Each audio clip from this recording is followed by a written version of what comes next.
A 32-year-old man was shot. He is stable. A 10-year-old boy was shot. He is in critical but stable condition. And a 9-year-old boy was shot. He has tragically died from his injuries. Officers and homicide detectives immediately arrived to the hospital. Part of the initial part of that investigation was to determine where the shooting took place. At this time, we believe that the shooting occurred in the area of Bircher and Ruskin. Our homicide detectives, which consist of some of the best in this region, are on this case right now to determine a motive behind this senseless act of violence. I want to be very clear, whoever did this, you committed an act of violence on one of our community's most vulnerable and one of our community's most innocent. We will not stop until we find you and bring you to justice for this horrific act of violence. Our detectives have been canvassing the area all night in that area where we believe the shooting happened. They are going to be up there throughout the day reviewing the area and also looking for security camera footage. We need your help in this investigation. If you live or work on either side of I-70, on either the Union or Bircher side, and you have security cameras, please call our homicide division immediately. That number is 314-444-5371. We need to review that security footage as soon as possible. We also understand it's a holiday weekend. We understand some of the businesses might be closed in that area. We would beg you to go to your business today, right now, start looking at that security footage and call our homicide division. Our detectives are up there, but we also, if businesses are not open, we can't review that security footage. So that's why we're asking folks to go to your places of work, go to your homes, look at that security footage, and call us. We don't know what might be captured on that camera footage, and we might see something that you don't. But if you have security footage in that area, you have security cameras in that area, please call us because we need to review that footage.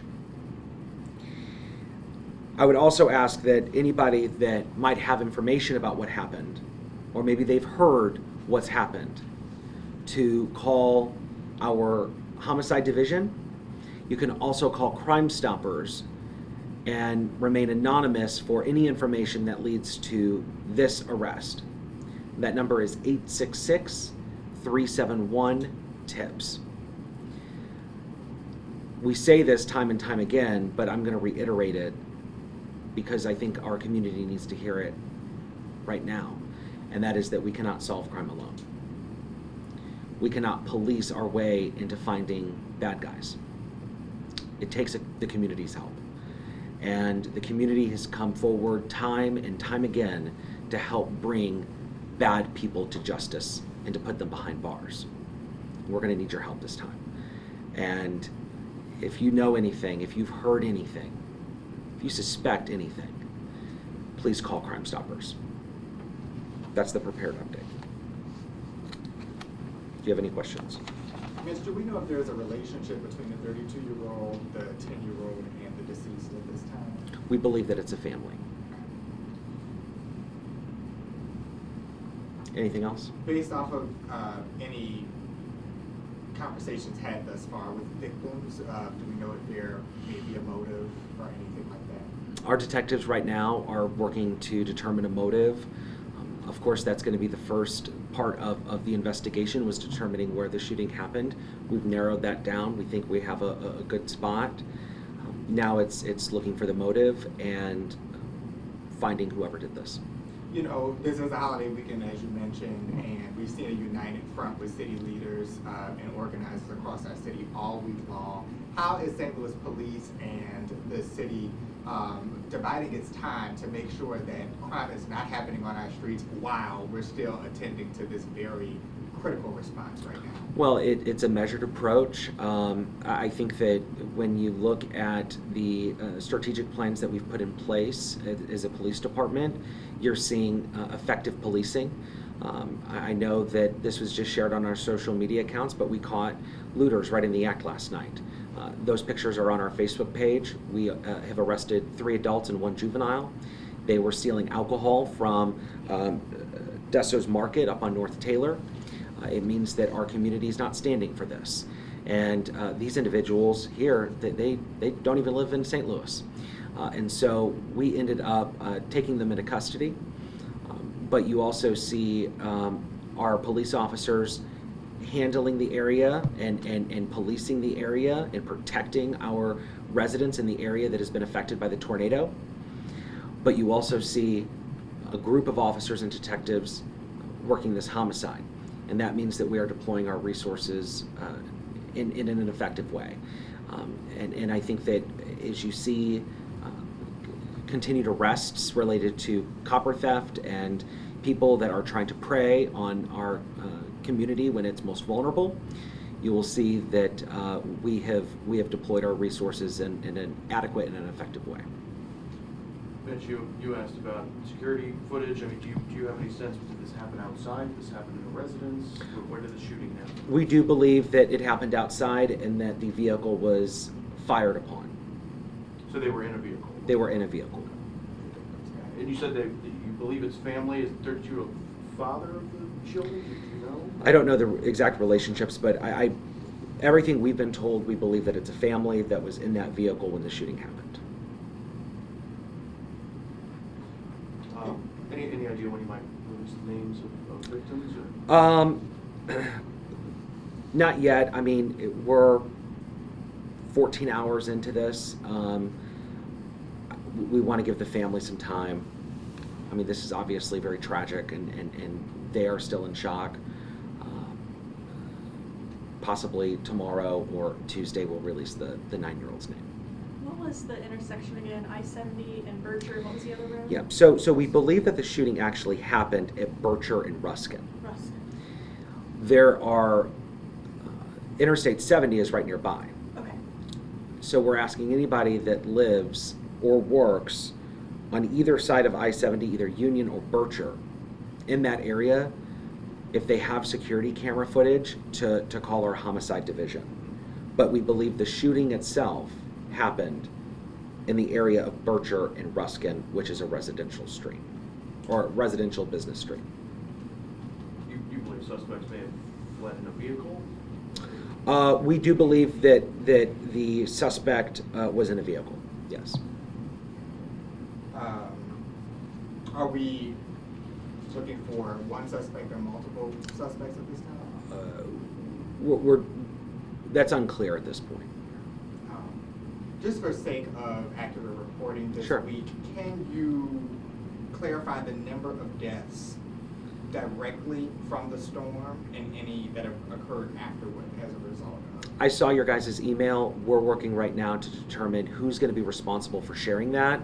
Obviously, people, as you know, there was one individual that passed away not from storm damage or from a tree or from their house collapsing on them.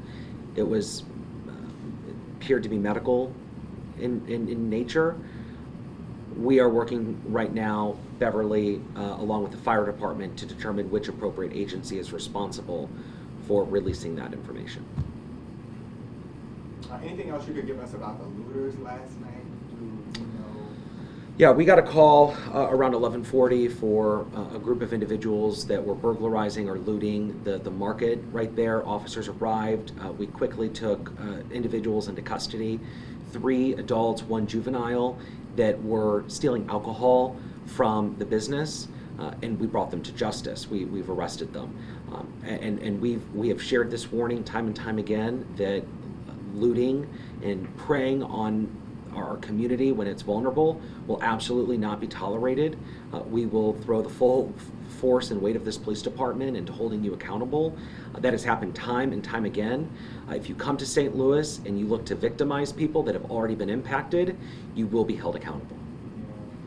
And there may have a just and how to protect yourself during this time. Do you have a few tips on, homeowners, a lot of them don't have a space to go, they can't afford a storage, maybe. What are some things that they could do, to protect their property at this time? Well, I keep in mind, power is slowly coming back on to areas impacted by the tornado. As power comes on, streetlights are going to start coming back on. If you see something that isn't right, is out of the norm, call 911. That's what happened last night. Residents are doing that. And so as we continue to get people calling, reporting that suspicious activity, we're going to keep responding, and we're going to keep arresting people that are trying to victimize people that are already in a bad spot. And so we as a police department have to be the guardians and protectors of those individuals, and we're going to continue to do that. We need our community's help, though. Most of these arrests have come from people calling 911 to report suspicious activity. There have been some that have been by our detectives working in an undercover capacity that saw suspicious vehicles. Most of these, though, came from 911 calls, and so we have to be appreciative of that. And that means that our community is standing up to these bullies, and we're incredibly grateful for that. I believe the chief said yesterday that there have been 10 arrests related to looting and stealing thus far. Does the arrest last night bring that up to 14? I would have to do a deeper dive into that.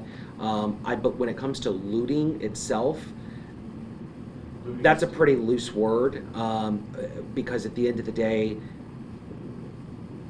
copper theft, I don't think as a police department we're going to consider looting. Looting is you're going into a destroyed home or business and you're stealing. This was, when you're stealing copper theft, you're stealing. Let me look at that. Let me see how we're going to classify that, and we can get back to you. And just to be clear, just to be absolutely clear, the shooting, the now homicide from last night, I don't believe that was an area that was very affected by the tornado. No relation whatsoever to anything.